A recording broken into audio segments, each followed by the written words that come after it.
काल झालेल्या लोकसभेच्या 7 जागांमध्ये विदर्भामध्ये काही मतदार व्हीव्हीपॅट यंत्रातून ज्या स्लिप्स दिसतात त्याचा फोटो काढून त्या उमेदवाराच्या प्रतिनिधीला दाखवून त्याच्याकडून पैसे घेत असल्याचं उघडकीस आलेलं आहे। तो पुरावा आम्हाला काल सापडलेला आहे।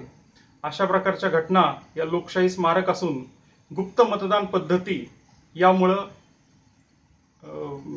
फेल होते। म्हणून माझी विनंती आहे निवडणूक आयोगास की आपण कृपया त्या वोटिंग रूममध्ये मतदान केंद्रामध्ये किंवा 200 मीटरमध्ये कुठल्याही प्रकारचा मोबाईल कॅमेरा परवानगी देऊ नये व जे पोलिंग ऑफिसर अशा प्रकारच्या मोबाईलला किंवा व्हिडिओजला परवानगी देतील त्यांना तात्काळ निलंबित करण्यात यावं, त्या पूर्ण टीमला निलंबित करण्यात यावं अशी माझी विनंती आहे।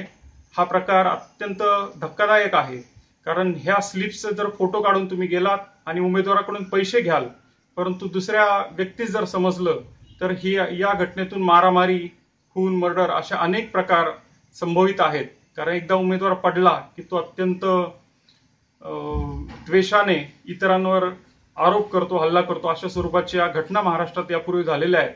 म्हणून महाराष्ट्रामध्ये सौंदर्याचं वातावरण ठेवायचं असेल तर निवडणूक आयोगास विनंती की अशा प्रकारच्या मोबाईलद्वारे व्हीव्हीपॅटच्या स्लिपच्या चित्रीकरणास ताबडतोब बंदी करण्यात यावी व जे अधिकारी हे या आतमध्ये मोबाईल घेऊन जाण्यास परवानगी देत आहेत त्यांच्याही तात्काळ कारवाई करावी, कलेक्टर साहेबांनी त्यावर कारवाई करावी अशी मी विनंती करतो। धन्यवाद।